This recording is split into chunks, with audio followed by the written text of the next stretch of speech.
Is Addicted to the Violence, the title track, is it the greatest song that Daron Malakian has written up to this point? It's certainly on the more mellow side of Daron's songwriting, and I like that quite a bit. It has a Lennon-McCartney maturity and some real stirring instrumental passages. I'm not even sure what instrument that is, but it definitely took me, just shook me and touched me in inappropriate ways. I liked it.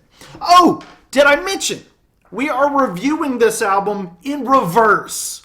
Because Scars on Broadway are weird, you're very weird, and I'm a little weird also.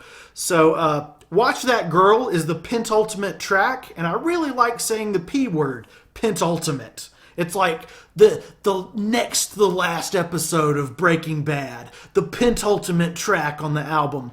This song changes gears multiple times, fast, slow, fast, while the instrumentation that Daron replaced a lot of the stuff that he did on his first pass with these songs. It's kind of meat and potatoes rock and roll, but not. It's not a bad thing. It's not in a bad way. And there are some wild Daronisms as That Girl progresses. It's a punky, fun romp with some slow parts. Slow, pretty parts, as Mark Hypass would say. It's very, very nice to see a rare live track get an official release with You Destroy You, which is a rollicking, old-school rock and roll kind of vibe with Middle Eastern flair and bounce, bounce, bounce, bounce, polka, polka, polka, polka, polka, bounce, bounce. My neighbors probably hate me. Imposter returns to a more System of a Down experimental guitar tone, even as it stays in that mid-tempo lane that Daron is utilizing a lot here, and at least on the booty end of Addicted to the Violence, right? It's a slow booty a lot of the time. But Imposter is a potential highlight, but let's wait till we get to that side A before we make that claim, all right? Pull the tapeworm out of your right! If that mid-tempo talk is kind of scaring you, because there is a lot of mid-tempo stuff on here, is it scarring you or is it scaring you? Then You or Your Life Burns, Your Live Burns is the song that you've been waiting on. Or, you know, if you've been listening backwards like me, I don't know why I listen to the album in backwards order. I love the opening line because the left and the right are both making me sick. I'm sick of the left, sick of the right. Looking at you, Serge and John. Yeah, the left and the right, even the middle, everyone is sickening and annoying and stupid. Neither side is on yours, and if you think they are, well, it doesn't really matter either way because you're burning in the fire. New highlight of the album unlocked. But there might be a lot of highlights on this record, just so you're aware. We've heard Destroy the Power as one of the pre-album singles, and while it's pretty close, Scars on Broadway Redditors really like this one a wee bit more than Killing Spree. It's close for me too, but I think that Killing Spree is a much more interesting song than Destroy the Power, but both are strong entries in a strong catalog, a discography, if you will. Middle Eastern strings reminiscent of Lives from Dictator, and it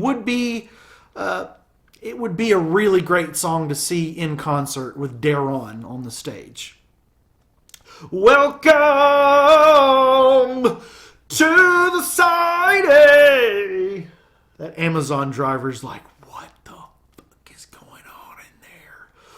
Where hopefully there's someone here other than me. The Shame Game. Very interesting title. Starts with an intro from Aerials before becoming something original, a haunting murder story, a mental health proclamation, truly some sexy stuff in there. In all that middle lane, mid-tempo experimentation that Daron's doing on this record, this one perhaps soars the smoothest of the slick mid-tempo highway. The Shame Game, this is really great, and it builds up to a very satisfying booty conclusion. Don't Me Wrong. I can't write too good. Don't Me Wrong. Done Me Wrong is so good. I don't know how I got the title wrong. The title is wrong. It's so good. I just want to, after this video, I just want you to go listen to Don't Me Wrong or Done Me Wrong. Do Me Wrong, Do Me Wrong. Satan Hussein, finally! Well, I am listening to this album backwards, but finally we're getting some really fast-paced, blistering, crazy stuff. The album kicks off with the fastest tracks right at the gates of hell. Satan, it doesn't live up to Chemicals, but it's kind of like Chemicals Part 2. And Chemicals is one of my favorite songs of all time, Space and Coffee. I think I said that wrong. But this one is the weirdest song on the album, and I will take all the weird that I can get. This album is a killing spree, worthy of the 45-year wait or whatever. And you can tell Daron is a pure creative. He's doing a lot of interviews with us YouTubers. He is in no hurry to put music out. He just puts it out when he feels like it. And that's it. Is this album worth the 7-year wait? Is the title track the greatest Malakian pen tune of all time? Well, Addicted to the Violence, the album, it's a 5 out of 5. Which, in my ranking of all my favorite 400 bands plus, this bumps Scars on Broadway. This is important. It bumps Scars on Broadway because this album is perfect. It bumps them, Scars on Broadway, from my 12th favorite band of all time to my 10th, which is amazing because you know who my 9th favorite band of all time is? A little band called System of a Down. In screen, in screen, in screen, in screen, in screen, in screen, in screen, in screen. Thank you.